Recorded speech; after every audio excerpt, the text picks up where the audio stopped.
you guys? It's your girl Shania, and I am back with another video. Long time no see, huh? Right, so y'all, it has been a season for your girl, but I am back and ready to do the Lord's will. Like, just ready to do his will. So today's video is about, as you can tell by the title below, if you're not praying, fasting, and interceding on behalf of your child/children, then you are doing them a disservice. And God gave me this word like Monday or Tuesday, and I made a post about it on Facebook, but it was instructed for me to also do a video, so I'm here doing a video about this. Now, this all stemmed from my daughter, Lennox. She has been having a rough time at school the past month, the month of April. I don't know if she knew it was her birthday month or what, but she has been having a rough time at school with her behavior as far as putting her hands on children/teachers, okay? The girl has been hitting and pushing, and you know, first I kind of rubbed it off and I'm like, she's 4, because she was 4 at the time. She's 4, she's in pre-K, you know, kids hit kids. They don't like to share, they don't like to this, they don't like to that. But then she comes home with her folder, and like 2 out of the 5 days on each week, she's hitting somebody or throwing something at somebody or hitting somebody with her jacket or chunking a pencil. And I'm like, okay, now, like, what's going on? I'll talk to her, I'll take her iPad away, which stresses her out because she loves that thing, which most kids do. And I hope this heater is not too loud. And yeah, but then she comes home and it's a note on there that she hit the teacher. So now, I'm sorry, no, absolutely not. So I emailed the teacher, I talked to Lennox about it, and you know, we squash it, okay? Boom. She has a great weekend. She has a birthday. I throw her a big birthday party. We come home. She goes to school on this past Monday, and she's hitting and pushing the kids. Now I'm furious, okay? I am mad. I'm really upset because this is not the type of behavior that you should be doing. I never got in trouble at school, so, you know, you're too smart and beautiful to be, you know, misbehaving. So I sat on it all day. I called her dad, you know, and I was just trying to think about my next move. Like, what was I going to do? Because just taking an iPad is not enough. Like, and I don't want to resort to spanking her because I wanted to be the gentle parent. You know what I'm saying? No, sorry.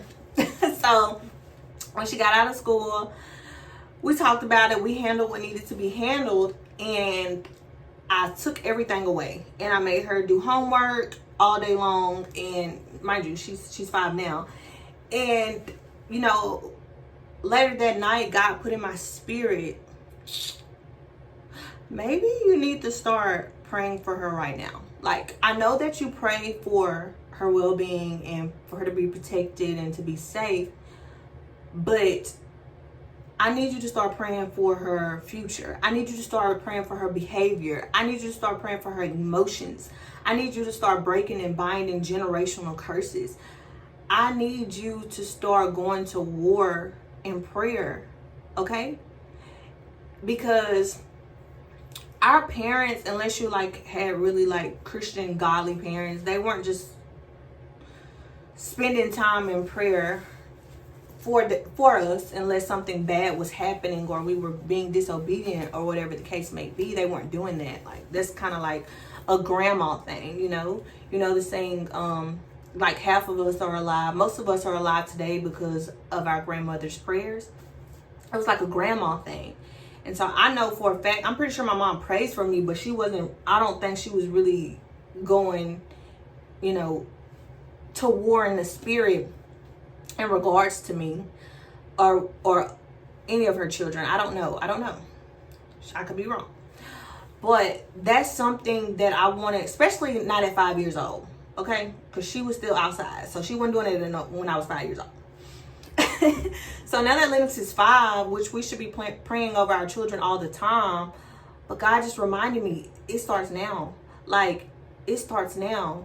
You going to war and praying and fasting and asking God to direct your child and rebuking spirits off of them. And you got to think, a lot of stuff is planted in them from the things that we did, the times that we were disobedient.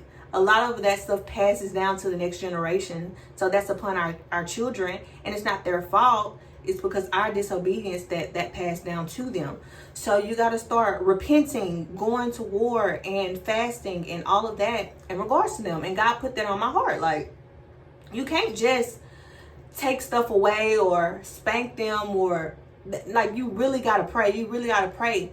Pray for her day, night. Pray with her day, night. And just see how things begin to change. So that's what I did.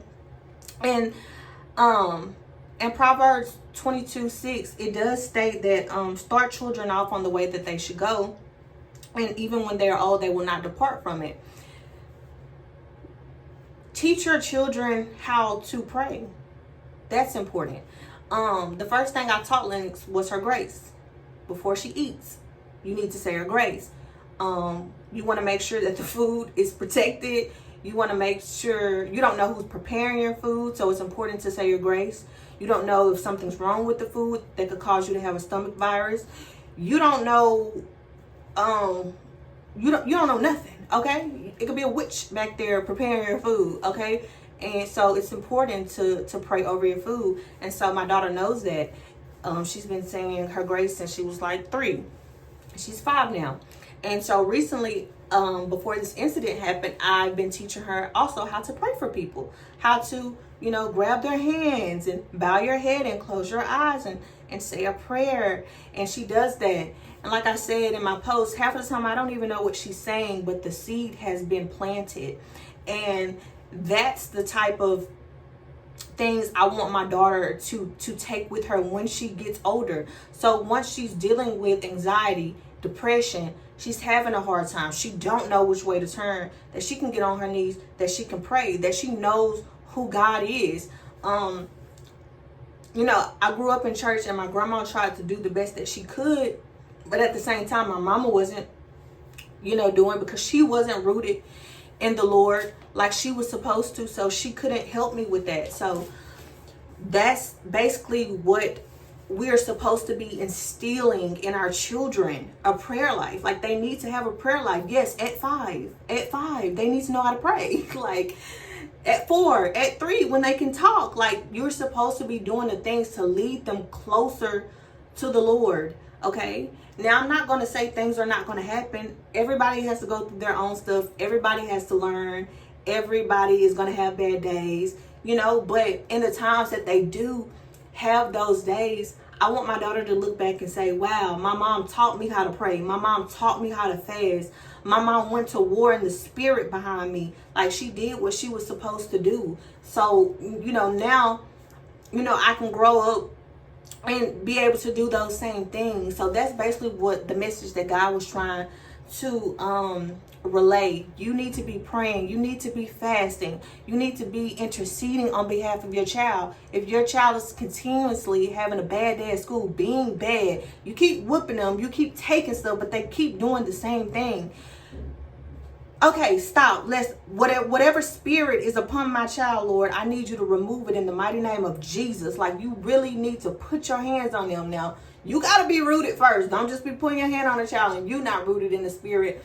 But you have to really pray these things out of your children. Like, we're all born into sin. The enemy, like, they're innocent people, so of course he's going to come to them. Like, they have to be protected in their mind and their body and their soul and their spirit. And it starts with the parent. It starts with you. So that's what God was really trying to tell me about my daughter's behavior and everything. Because just like I prayed and all of this for her to speak, because Lennox didn't start speaking until she was 2 years old.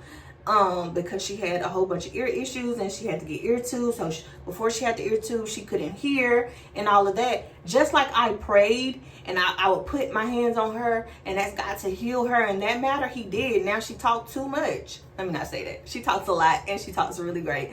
But the same way I prayed for her then, I need to pray that same way in regards to her behavior, in regards to her learning, in regards to whatever it is concerning her. I need to be praying and going to war behind my daughter. So like I said, if your kid is bad, aka bad, busy, whatever you want to call it, they keep getting in trouble at school, they keep, being disobedient, you got to do something different now, because the whoopings ain't helping, this ain't helping. Like, you need to really, really go to war in prayer, because the last thing you want is for when they become a teenager. Okay? And then when they become a teenager, you didn't do what you were supposed to do, and now you cannot control them. You can't tell them nothing. Because let me tell you something. I had a rough teenage year. Okay? Your girl was not a good teenager. Okay? Nobody can tell me nothing. And I paid for that. Okay? And the last thing we want is our children to go through the same things that we went through. No, we cannot prevent it. But we can do everything in our power to make it easier for them. That's all I'm saying. So basically, I hope I wasn't all over the place. That was the word that the Lord put on my spirit. And I hope that it resonated for somebody. Like, please take the time out your day before you lay your kids to bed. You get on your knees, they get on their knees. Show them how to pray. Even if it's something so simple. Before they eat their food, show them how to say grace. It's just, these are things that's important. We try to teach them how to be polite, how to be nice, how to be kind, how to be loving. But we don't be teaching them nothing about Jesus. Like, nothing. We'll take them to church. But what do they learn at church? I'm telling you. So that was the word for today. I really hope you guys enjoyed it. I hope you got something from it. And I will catch y'all in the next video.